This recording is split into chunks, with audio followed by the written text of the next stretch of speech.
Welcome to the next video in measure theory and probability. This is video 1, introducing measurable sets.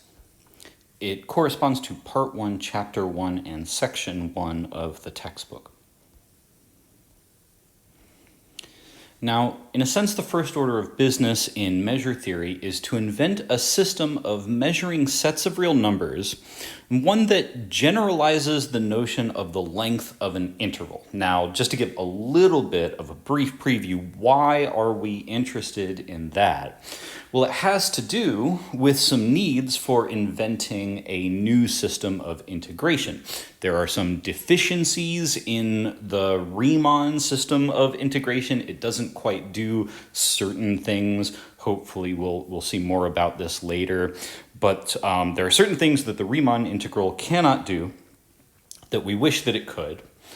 In particular, having to do with interchanging, like letting a limit pass into the integral. That's really kind of what I'm opaquely referencing, but I don't want to talk too much about that right now because it would be a little bit too far afield of just getting into this.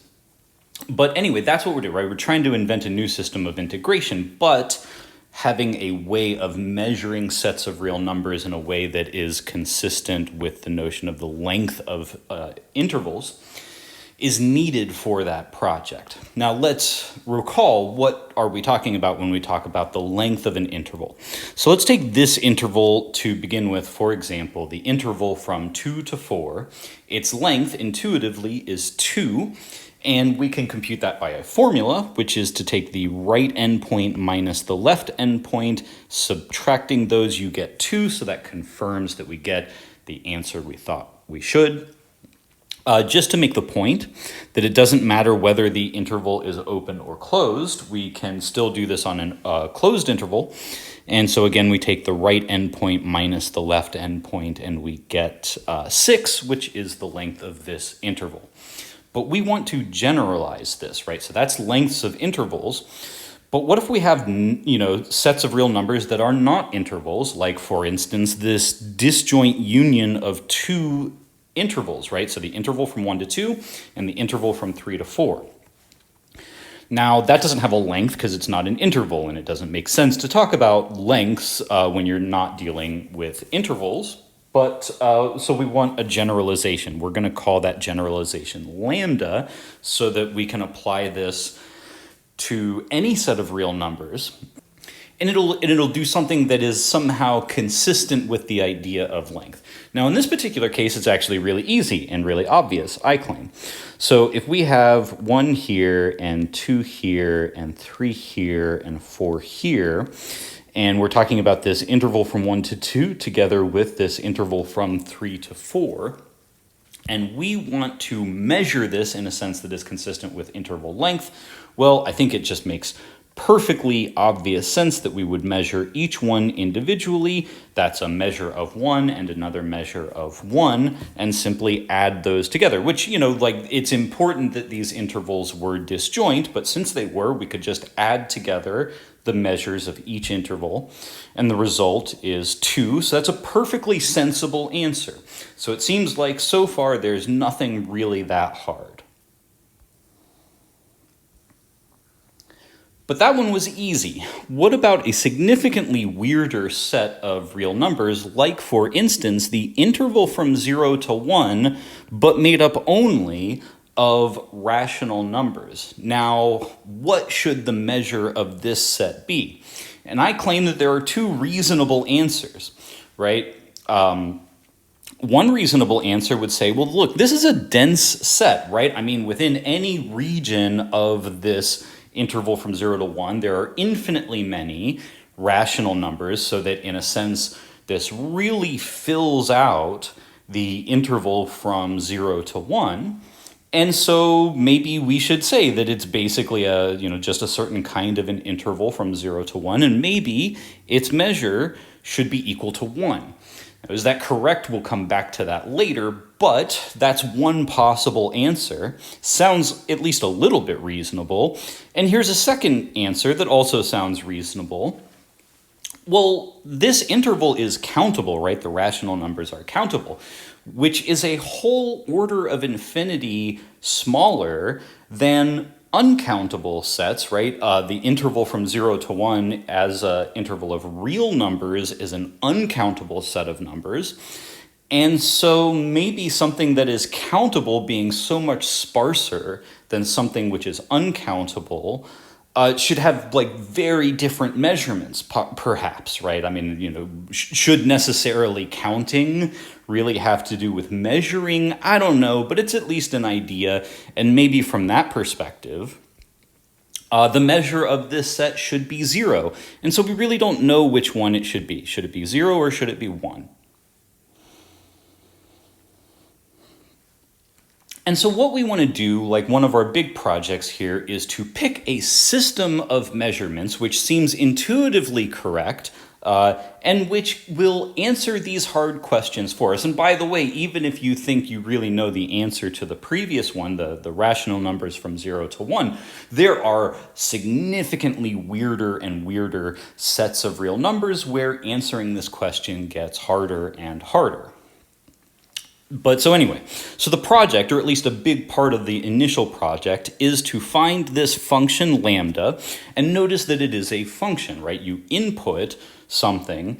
In particular, what do you input? You input a set of real numbers, and that's why its domain should be the power set of real numbers, right? Because the power set of real numbers is the set of all subsets, so that, if you take any set of real numbers, that's one of the things in here that's in the domain of this function.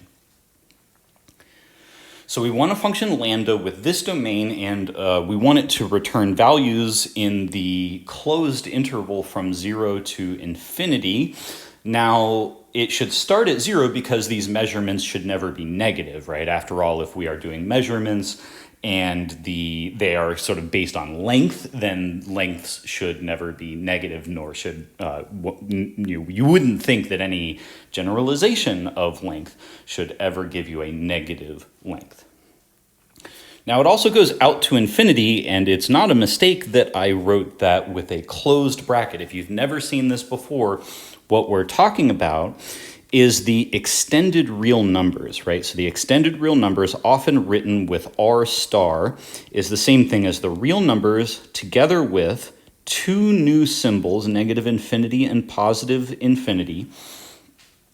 And the idea for why we would want our measure function to take the value infinity sometimes, or at least potentially, is you would certainly think that let's say the measure of the entire real line should have infinite measure, right? So some sets of real numbers should be infinite in measure.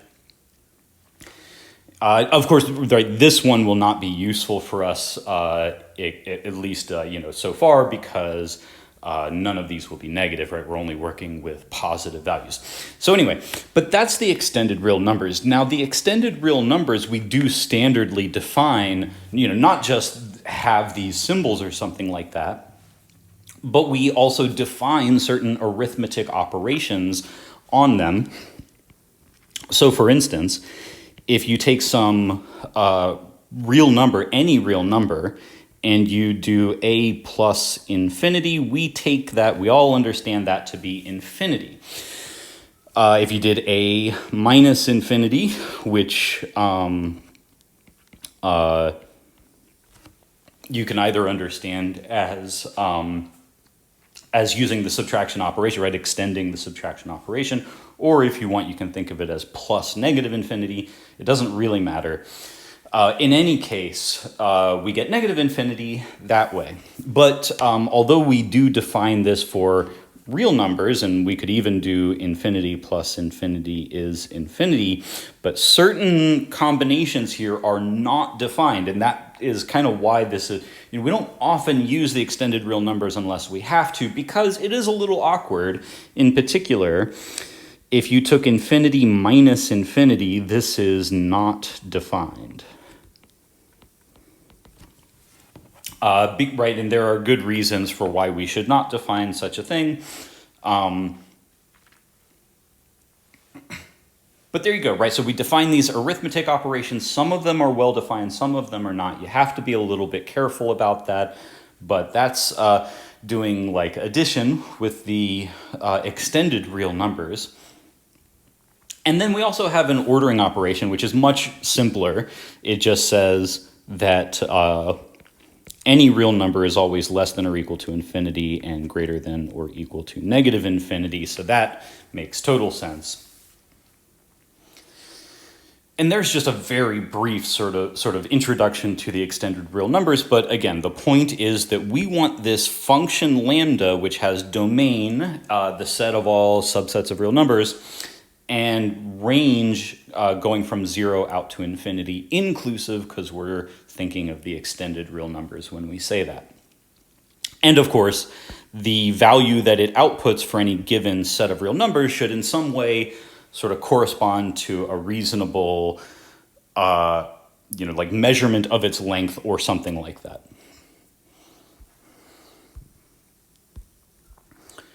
Now, the problem with trying to get such a lambda is that it is impossible, which sure is a problem.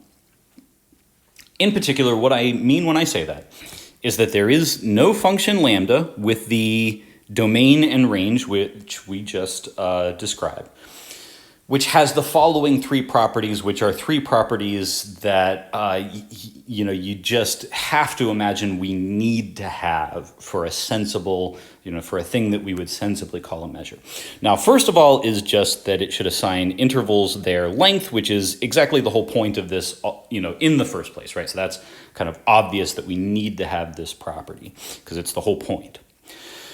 But it also needs to be countably additive. Countably additive, we'll come back to this later and say more precisely what that means. But put simply, it just means that you can measure a big set by breaking it into pieces and measuring the individual pieces. So really, in a way, it's essentially the same idea as what we were talking about here. Now, this is doing it only finitely many times, whereas in certain situations, we would want to do it countably many times with a countable collection of sets. But here the idea was that we take this entire set, which was the union of the interval from 1 to 2 and then the interval from 3 to 4. We want to measure it. How do we do it? We break it into its component pieces. It is important that those pieces be disjoint, but when you get these disjoint pieces, you measure up each of the individual pieces and then you sum the measures together. That basically is the idea of countable additivity.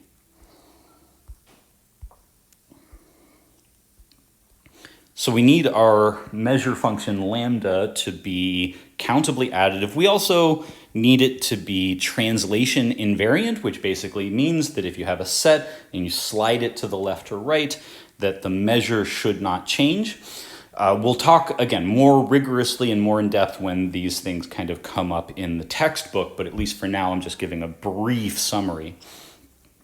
But in any case, right, translation invariance is another intuitive thing that sets just should have when we're talking about measuring sets of real numbers. If you shift something, it shouldn't change the measure of the thing, right? If it just moves location, that shouldn't change its measurement. And so it is possible to prove, and I hope later on that we actually will give the proof, that there is nothing like this, that it is impossible for such a lambda to exist. It cannot be this function with these properties. Such a thing does not exist. So hopefully we will give the proof of this, but the book does not immediately give that proof, and I do want to follow the book at least somewhat closely. So since the book shifts over to talking about sigma fields, then I will start talking about sigma fields. Now, sigma fields are actually somewhat related to the impossibility of such a lambda. So what turns out to be true is that although such a lambda cannot possibly exist, you can get a measure on just about all the sets of real numbers that you would want to measure, right? So the trick is, don't take the domain to be the power set of real numbers. That's kind of what gets you into trouble. Instead, select out a privileged subset of the power set of real numbers, which will be the sets of real numbers that you want to measure. And if it's chosen sufficiently small but still has everything you need in it, then then a measure on that set, on this privileged set, that does exist. Okay, but what should this set be? I mean, we don't want to just pick some arbitrary subset of the power set of real numbers. For one thing, right? I mean, like, you could just have like a single interval of real numbers or something, be like, oh, I can measure that. Okay, that's great, but that's certainly not going to serve our purposes, especially when we try to start using this for integrating general functions and stuff like that. It can't be that restricted.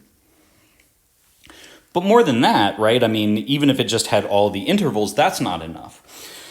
Because if you can measure, and by the way, that right, when I say that this Latin A and Latin B are elements of this script A, right? We should be thinking about script A as the set of all measurable sets. So when I say that Latin A is in script A, that means Latin A is supposed to be thought of as a measurable set, right? And then likewise for Latin B here.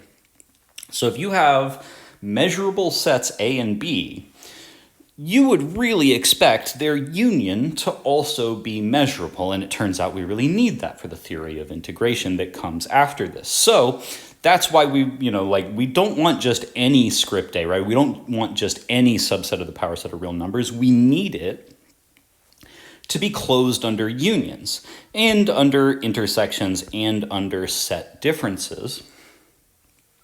So we need these closure properties, and so that's exactly what the concept of a sigma field captures, is the kind of properties that we demand to have for any collection that we regard as a collection of measurable sets. So here's the definition. Let E be any set. And by the way, we are primarily interested in the real numbers and primarily interested in a sort of measure system that is consistent with intervals of real numbers. But this whole theory generalizes, right? The whole notion of measure generalizes, the whole notion of integration generalizes to other settings. And so although we are primarily interested in the real numbers, we're going to give a lot of these definitions such that they are abstract and general. And so that's why we have E here rather than the real numbers. And we are going to take any script A, which is a subset of the power set of E, which is supposed to represent like a set that is going to be like a set of measurable subsets. Now, we call that script A sigma field if it has the following three properties. First of all, it should contain the entire space, right? So you should be able to measure the entire space. Second, it should be closed under complements, and keep in mind that when I say the complement, I really mean relative to E, right? So this A complement is actually the same thing as E minus A. So that is to say, like, whenever you are taking complements, you always have to have this notion of like this universal set that everything else is situated inside of. And so for us, that is always going to be this set E. But anyway, this whole property is called closure under complements. So it is the idea that if you have any set in your collection, then its complement should also be in the collection. That is to say, if you have a measurable set, its complement should also be measurable. And then finally here, for the third one, we have closure under countable unions.